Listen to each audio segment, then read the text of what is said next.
আসসালামু আলাইকুম। চিকেনের কত রকমের রেসিপি আমরা তৈরি করে থাকি। আজকে আপনাদের সাথে শেয়ার করব চিকেনের টিকিয়া স্টাইলে গ্রেভি। এটা কিন্তু বাচ্চারা খেতে খুব পছন্দ করবে, কিছুটা ঝাল কম আবার একটু মিষ্টি মিষ্টি, তবে এটা একটু লালচে টাইপের হয়ে থাকে দেখে রোস্ট থেকে একটু ভিন্ন।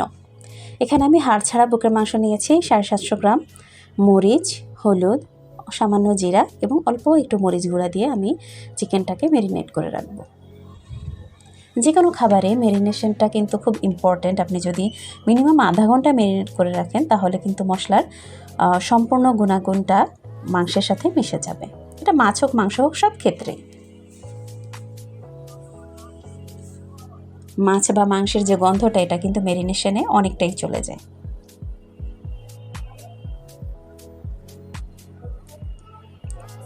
এই রান্নাটা সম্পূর্ণ বাটারের উপর আমি করেছি, হোমমেড বাটার।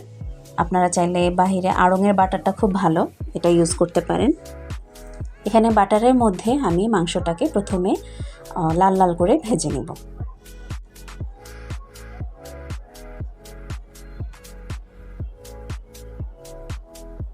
চুলার আঁচটা মিডিয়ামে ভাজবো। বাটার কম মনে হলে আপনারা পরবর্তীতে আবার কিন্তু বাটার দিতে পারেন।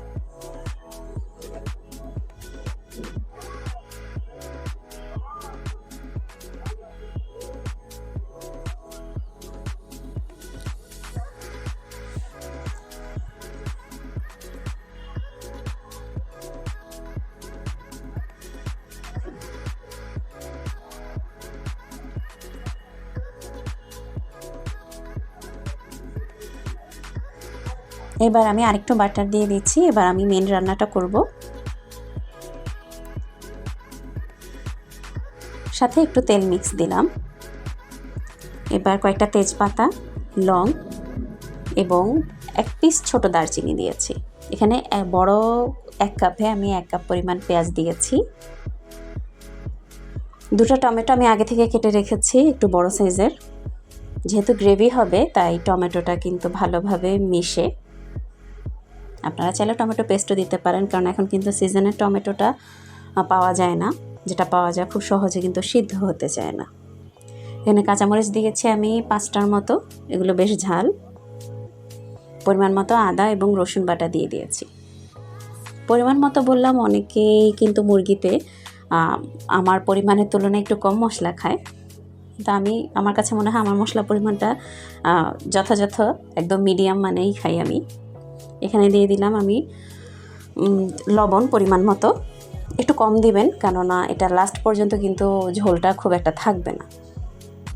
এবার জিরা গুঁড়া, হলুদ গুঁড়া এবং গরম মশলা গুঁড়া এগুলো পর্যায়ক্রমে আমি দিতে থাকবো আর নাড়তে থাকবো। সামান্য মরিচ গুঁড়া দিয়েছি। আপনাদের কাছে যদি কাশ্মীরি মরিচ থাকে তাহলে কিন্তু এই রান্নার জন্য এটা খুব পারফেক্ট হবে, কারণ কাশ্মীরি মরিচের ঝাল কম কিন্তু কালারটা খুব সুন্দর আসে। চাইলে পাপরিকাও দিতে পারেন।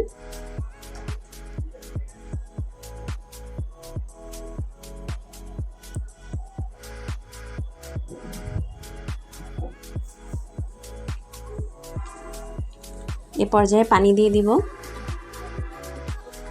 এবং বলক আসা পর্যন্ত অপেক্ষা করব। বলক আসলে আমি চিকেনের পিসগুলো দিয়ে দিব।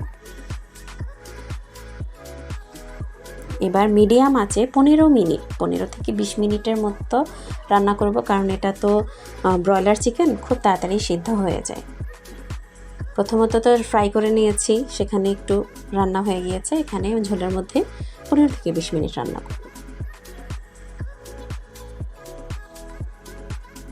এবার আমি ক্রিম ইউজ করেছি। ক্রিমটা আমি আসলে আমার যে দুধের সর তৈরি করে থাকি সেই সরের থেকে নিয়ে ক্রিমটা ব্যবহার করেছি। আপনারা চাইলে ডানোর ক্রিমটা ব্যবহার করতে পারেন, সেটাতে কিন্তু কনসিস্টেন্সিটা খুব ভালো আসে।